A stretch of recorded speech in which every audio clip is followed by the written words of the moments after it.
नमस्कार, स्वागत है आप दर्शकों का। आप देख रहे हैं न्यूज़ 18 का डिजिटल प्लेटफॉर्म। मैं हूं आपके साथ रजनी चौबे। अमेरिका और ईरान के बीच शांति कराने की कोशिशें तेज हो गई हैं। कतर की टीम ईरान में बैठकर युद्ध खत्म कराने में लगी हुई है। वहीं पाकिस्तान की army chief field marshal Asim Munir भी ईरान पहुंच गए हैं। इस बीच संयुक्त अरब अमीरात यानी यूएई के राष्ट्रपति सलाहकार अनवर गर्गाश ने शुक्रवार को ये साफ कर दिया है कि अमेरिका ईरान समझौते के जो चांस है वो 50-50% है और अगर फिर जंग भड़की तो पूरा इलाका हिल जाएगा। उधर व्हाइट हाउस में डोनाल्ड ट्रंप ने अपने राष्ट्रीय सुरक्षा टीम के साथ बड़ी बैठक की, जिसमें बाद ये अटकलें और तेज हो गई हैं कि अमेरिका फिर से ईरान पर सैन्य हमला कर सकता है। रिपोर्ट्स के मुताबिक ट्रंप ने शुक्रवार सुबह अपने बड़े अधिकारियों के साथ ईरान जंग पर चर्चा की। बैठक में उपराष्ट्रपति JD Vance, Pete Hegseth, CIA director John Ratcliffe और दूसरे बड़े अधिकारी शामिल हुए। ट्रंप को बताया गया कि अगर बातचीत फेल हुई तो आगे क्या विकल्प होंगे। रिपोर्ट्स में कहा गया है कि ट्रंप पिछले कुछ दिनों से बातचीत की धीमी रफ्तार से काफ़ी नाराज है और अब फिर से बड़े सैन्य ऑपरेशन का विकल्प भी टेबल पर है। यही वजह है कि ट्रंप ने अपने बड़े बेटे डॉन JR की शादी में भी न जाने का फैसला किया और कहा कि इस अहम वक्त में उन्हें व्हाइट हाउस में रहना जरूरी है। यूएई ने क्यों कहा कि 50-50 के चांस हैं समझौते के? तो प्राग में एक कॉन्फ्रेंस में यूएई के राष्ट्रपति सलाहकार अनवर गर्गाश ने कहा कि ईरान और अमेरिका के बीच डील के चांस अभी भी 50-50% हैं। उन्होंने कहा कि अगर होर्मुज जलडमरू मध्य में अस्थिरता बनी रही तो इसका असर सिर्फ खाड़ी नहीं बल्कि दुनिया के तेल और गैस बाजार पर पड़ेगा।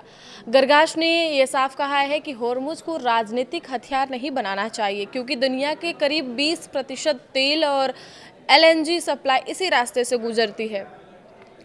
आखिरी वक्त में मुनीर का तेहरान दौरा। जी हाँ, इसी बीच पाकिस्तान के सेना प्रमुख फील्ड मार्शल आसिम मुनीर भी तेहरान पहुंच गए हैं। रिपोर्ट्स के मुताबिक वह ईरान के बड़े सैन्य अधिकारियों से मुलाकात कर आखिरी वक्त में बातचीत का रास्ता निकालने की कोशिश करेंगे। कतर का भी एक प्रतिनिधिमंडल तेहरान पहुंचा है। अमेरिकी अधिकारियों ने बातचीत की मौजूदा हालात को एगोनिजिंग यानी बेहद मुश्किल बताया है। उन्होंने कहा है कि ड्राफ्ट रोज आ जा रहे हैं लेकिन कोई बड़ी सफलता अभी तक नहीं मिली है। अगले 24 घंटे अहम माने जा रहे हैं, क्योंकि ईरान ने भी कहा है कि बातचीत जारी है लेकिन अभी डील करीब नहीं है। ईरान का कहना है कि अमेरिका बहुत सख्त शर्तें लगा रहा है। आगे डील होगी या फिर मिसाइल चलेगी, इस बात पर अगले 24 घंटे पूरे पश्चिम एशिया की दिशा तय कर सकते हैं। इजरायल ने पूर्वी लेबनान में शुक्रवार देर रात 5 हवाई हमले किए हैं। रिपोर्ट्स के मुताबिक सीरिया सीमा के पास ब्रिजल कस्बे के बाहरी इलाके में नबी सरेद क्षेत्र को निशाना बनाया गया। ऐसा बताया जा रहा है कि 17 अप्रैल के सीजफायर के बाद यह इलाका अब तक हमलों से बचा हुआ था, लेकिन ताज़ा एयर स्ट्राइक के बाद फिर तनाव बढ़ गया है।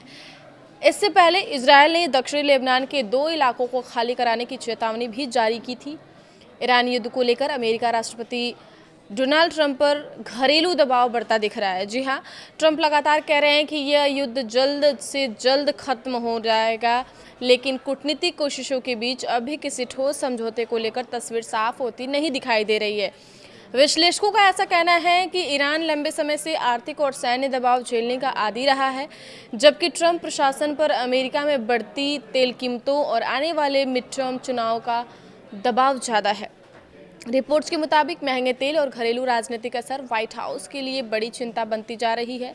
ऐसे में युद्ध जितना लंबा खींचेगा, ट्रंप पर तनाव कम करने का दबाव उतना बढ़ सकता है। तो अगले 24 घंटे पश्चिम एशिया के लिए बेहद खास होने वाले हैं। ये दिशा निर्देश तय करेंगे कि क्या दुनिया में फिर से तहलका मचेगा या फिर दुनिया में शांति, अमन, चैन होगा। आगे की खबरों के लिए आप देखते रहिए न्यूज़ 18 का डिजिटल प्लेटफॉर्म। धन्यवाद।